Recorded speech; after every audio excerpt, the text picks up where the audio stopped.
Good morning, students. How are you? I hope you are all well. Students, today's topic is national symbols of India, यानी हमारे राष्ट्रीय प्रतीक. So let's learn about these symbols. So first one is our national flag of India. National flag of India यानी कि तिरंगा, जिसे हम अपना राष्ट्रीय ध्वज बोलते हैं, ये 3 कलर की पट्टियों से मिलकर बना है. सबसे ऊपर केसरिया रंग होता है जो त्याग और बलिदान का प्रतीक होता है. बीच में सफ़ेद रंग होता है जो शक्ति और एकता का प्रतीक होता है. और सबसे नीचे हरा रंग होता है जो हरियाली, प्रगति और समृद्धि का सूचक होता है. सफ़ेद पट्टी के बीच में ब्लू कलर का एक चक्र है जिसे हम धर्म चक्र भी बोलते हैं, जिसमें 24 स्पोक्स यानी 24 तिलियाँ होती हैं. और इस झंडे को पिंगाली वेंकैया ने डिज़ाइन किया था. 22 जुलाई 1947 को इसे भारतीय राष्ट्रीय ध्वज के रूप में स्वीकार किया गया था. तो it's our national flag. And next one is a national emblem, जिसे हम राष्ट्रीय चिन्ह बोलते हैं, यानी लॉयन कैपिटल्स ऑफ अशोका. ये हमारा नेशनल एम्बलम जो है, ये अशोक स्तंभ की लॉयन कैपिटल प्रतिमा है. इसमें 4 Asiatic lions back to back बैठे हुए हैं और इनके हमें मोस्टली 3 फेसेस ही दिखाई पड़ते हैं, जो शक्ति, साहस, आत्मविश्वास और गौरव का प्रतीक हैं. इस प्रतिमा के नीचे एक तरफ घोड़ा और एक तरफ बैल है. बीच में एक चक्र बना हुआ है. इसके नीचे, इस प्रतिमा के नीचे देवनागरी लिपि में सत्यमेव जयते लिखा हुआ है. 24 जनवरी 1950 को इसे भारतीय संविधान में राष्ट्रीय चिन्ह या राष्ट्रीय प्रतीक के रूप में स्वीकार किया गया था. सिस्टर, ये हमारा नेशनल एम्बलम था. नेक्स्ट वन है हमारा नेशनल एंथम. नेशनल एंथम यानी राष्ट्रगान, इसे भी 24 जनवरी 1950 को भारतीय राष्ट्रगान के रूप में स्वीकार किया गया था. इसको रविंद्रनाथ टैगोर द्वारा रचा गया था और इसे संगीत रूप में भी टैगोर जी द्वारा ही इसे बनाया गया. इसकी एक खासियत है कि इसे 52 सेकंड्स में ही पूरा करना होता है. सो ये हमारा नेशनल एंथम था. अब हम बात करते हैं अपने नेशनल सॉन्ग की. इसको राष्ट्रीय गीत बोलते हैं. इसके रचयिता बंकिम चंद्र चट्टोपाध्याय जी हैं और ये इसकी रचना जो है, ये संस्कृत एंड बांग्ला भाषा का मिश्रित रूप है. इसे वंदे मातरम बोलते हैं. इसे भी 24 जनवरी 1950 को ही संविधान सभा में एक्सेप्ट किया गया था. तो बच्चों, ये हमारा नेशनल सॉन्ग था, वंदे मातरम. अब आते हैं हम अपने नेक्स्ट उस पे. तो नेक्स्ट सिंबल है हमारा आवर नेशनल बर्ड यानी राष्ट्रीय पक्षी. इसे हम बोलते हैं इंडियन पिकॉक. इंडियन पिकॉक यानी कि मोर.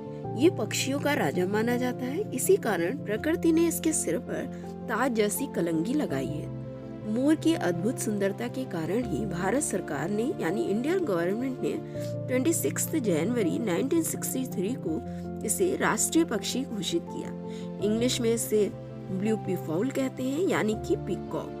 तो ये हमारा नेशनल बर्ड यानी कि इंडियन पिकॉक है. सो स्टूडेंट्स, नेक्स्ट सिंबल है our national animal royal Bengal tiger, यानी हमारा राष्ट्रीय पशु जो है वो बंगाल टाइगर है यानी बाघ जिसको हम बोलते हैं. ये अपनी शालीनता, दृढ़ता, फुर्ती और अपार शक्ति के कारण ही रॉयल बंगाल टाइगर को भारत का राष्ट्रीय पशु माना जाता है. बाघ को 1973 में भारत का राष्ट्रीय पशु घोषित किया गया. तो ये रॉयल बंगाल टाइगर हमारा नेशनल एनिमल है जिसे हम राष्ट्रीय पशु बोलते हैं. Sisters, our next symbol is national flower यानी कि राष्ट्रीय पुष्प. हमारा नेशनल फ्लावर है कमल का फूल, लोटस जिसे हम बोलते हैं इंग्लिश में. कमल का फूल अपनी अद्भुत सुंदरता के लिए जाना जाता है. हिंदू, बौद्ध, जैन सभी धर्मों में कमल के फूल को सौभाग्य और समृद्धि का प्रतीक माना जाता है. मां नंदा देवी को भी कमल का पुष्प बहुत ही प्रिय है. पौराणिक गाथाओं के अनुसार ब्रह्मा को विष्णु की नाभि से उत्पन्न कमल से ही उत्पन्न माना जाता है. माता लक्ष्मी को भी कमलासना आदि नामों से ही जाना जाता है. 1857 के स्वतंत्रता संग्राम में रोटी और कमल को राष्ट्रीय प्रतीक चिन्हों में शामिल किया गया था. तभी से राष्ट्रीय पुष्प के रूप में कमल के फूल को हमारा प्रतीक चिन्ह बना दिया गया. तो ये था हमारा नेशनल फ्लावर लोटस, जिसे हम राष्ट्रीय पुष्प बोलते हैं.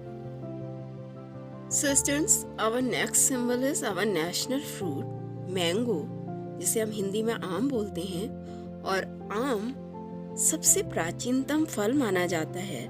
पूरे विश्व में आम को फलों का राजा मानते हैं। इसकी 100 से भी ज्यादा प्रजातियां होती हैं। हमारे देश के अधिकतम राज्यों में आम की फसल की बहुतायत मात्रा में पैदावार होती है। भारत, पाकिस्तान और फिलीपींस के आम बहुत ही ज्यादा प्रचलित हैं। प्राचीनतम फल होने के कारण इसे हमारा राष्ट्रीय फल घोषित किया गया। सो स्टूडेंट्स, अब नेशनल ट्री की बात करेंगे, जिसे राष्ट्रीय वृक्ष बोलते हैं। हमारा नेशनल ट्री है बैनियन ट्री। हिंदी में इसे हम बरगद का पेड़ बोलते हैं।